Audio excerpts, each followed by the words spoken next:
Undang-Undang Nomor 3 Tahun 2022 tentang Ibu Kota Negara telah disahkan pada tanggal 15 Februari 2022.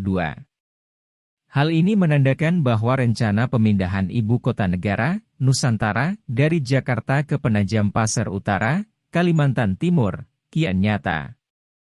Rencana pemindahan Ibu Kota Negara ke Kalimantan Timur tidak lagi dalam tahap perencanaan dan kajian, tetapi sudah siap untuk memulai proses penyediaan infrastrukturnya. Menurut undang-undang tersebut, pemindahan ibu kota negara didasari oleh terpusatnya kegiatan perekonomian di Jakarta dan Jawa yang mengakibatkan kesenjangan ekonomi Jawa dan luar Jawa.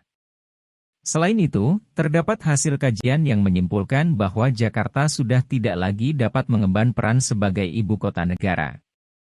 Hal itu diakibatkan oleh pesatnya pertambahan penduduk yang tidak terkendali, penurunan kondisi dan fungsi lingkungan, dan tingkat kenyamanan hidup yang semakin menurun. Oleh karena itu, pemindahan ibu kota negara keluar Jawa diharapkan dapat mendorong percepatan pengurangan kesenjangan dan peningkatan pertumbuhan perekonomian daerah di luar Jawa terutama kawasan timur Indonesia.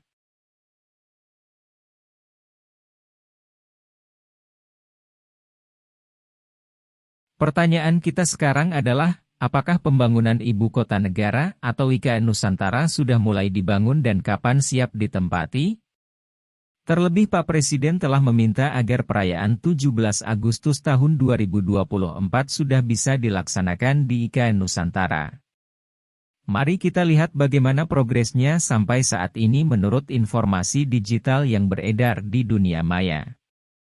Tanggal 13 April 2023, pemerintah menyebutkan bahwa pembangunan di IKN sudah 27%.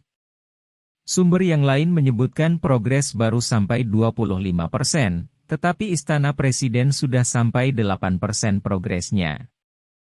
Ada juga sumber lain yang menyebutkan progres pembangunan rumah untuk ASN, TNI, dan Polri di IKN capai 26%. Sebanyak 2.500 aparatur sipil negara, ASN, akan mulai dipindah secara bertahap ke Ibu Kota Negara, IKN, Nusantara. Kenapa hanya 2.500 saja?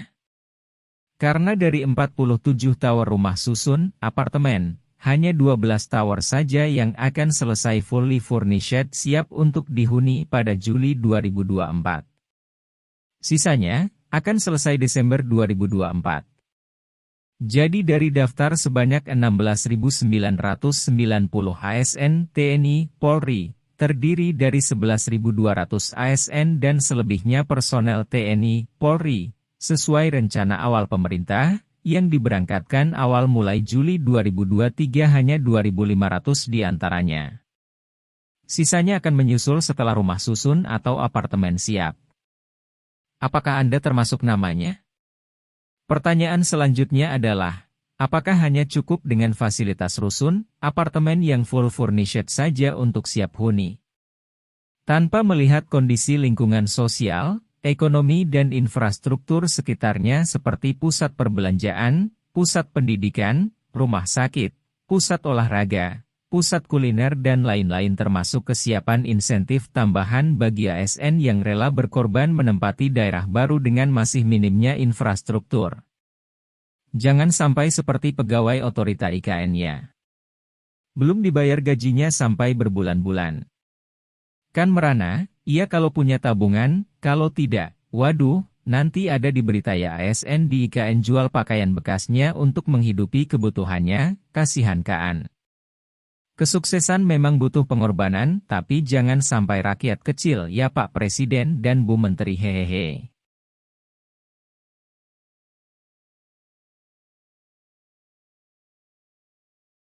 Baiklah kawan-kawan, kita lihat bagaimana pelajaran penting pemindahan ibu kota negara di Brasil, yaitu dari Rio de Janeiro ke Brasilia. Pada awal abad ke-20, Rio de Janeiro dianggap sebagai ibu kota Brasil yang tidak efektif dan tidak praktis. Kota ini terletak di tepi pantai dan memiliki banyak masalah infrastruktur seperti kemacetan lalu lintas, banjir, dan kejahatan. Oleh karena itu, pada tahun 1956, Presiden Brasil saat itu, Juscelino Kubitschek, mengumumkan rencana untuk memindahkan ibu kota negara ke sebuah lokasi yang lebih strategis di tengah negara. Setelah melakukan survei dan studi, pemerintah memilih area di Cerrado, sebuah dataran tinggi di bagian tengah Brasil, sebagai lokasi yang paling cocok untuk dibangun sebagai ibu kota baru. Konstruksi dimulai pada tahun 1957, dan dalam waktu 4 tahun, kota baru yang diberi nama Brasilia dibangun dari awal. Pindahnya ibu kota negara ke Brasilia terbukti sangat sukses. Sebagai ibu kota yang baru dan dirancang dengan baik, Brasilia memiliki infrastruktur yang modern dan efisien serta sistem transportasi yang baik. Kedatangan ribuan pegawai pemerintah yang pindah ke Brasilia membawa keuntungan ekonomi yang besar dan memicu pertumbuhan dan perkembangan kota yang pesat. Saat kota Brasilia pertama kali dibangun, sejumlah infrastruktur dan fasilitas publik telah dibangun untuk memenuhi kebutuhan penduduk, termasuk sekolah. Saat diresmikan pada tahun 1960, Brasilia sudah memiliki sekitar 62 sekolah dasar dan menengah yang telah beroperasi, termasuk beberapa sekolah internasional yang melayani keluarga diplomatik dan ekspatriat. Selain itu, pemerintah juga telah membangun Universitas Federal pertama di Brasilia, yang saat ini dikenal sebagai Universitas Nasional Brasilia. Namun, seperti halnya infrastruktur publik lainnya di Brasilia, pembangunan dan pengembangan sistem pendidikan di kota tersebut terus berlanjut hingga saat ini. Seiring dengan pertumbuhan dan perkembangan kota, jumlah sekolah dan universitas di Brasilia terus bertambah dan berkembang untuk memenuhi kebutuhan penduduk. Pemerintah Brasil memberikan berbagai insentif bagi pegawai pemerintah dan penduduk Rio de Janeiro yang mau pindah ke ibu kota baru Brasilia. Beberapa insentif yang diberikan antara lain: pemerintah menyediakan bantuan perumahan bagi pegawai pemerintah dan penduduk Rio de Janeiro yang mau pindah ke Brasilia, untuk membantu mereka menemukan dan membeli rumah atau apartemen di kota baru tersebut. Pemerintah juga memberikan bantuan transportasi dalam bentuk tiket pesawat atau kereta api bagi pegawai pemerintah dan penduduk yang mau pindah ke Brasilia, untuk memudahkan mereka dalam perjalanan ke kota baru.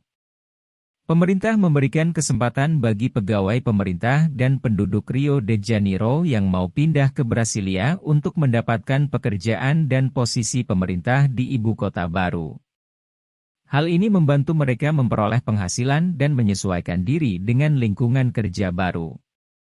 Pemerintah membangun berbagai fasilitas publik di Brasilia untuk menunjang kehidupan dan pekerjaan pegawai pemerintah dan penduduk baru, seperti sekolah, rumah sakit, dan pusat perbelanjaan.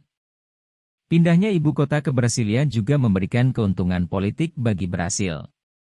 Sebagai ibu kota yang baru, Brasilia dilihat sebagai simbol modernitas dan kemajuan negara, dan memberikan semangat baru bagi rakyat Brasil untuk memajukan negara mereka.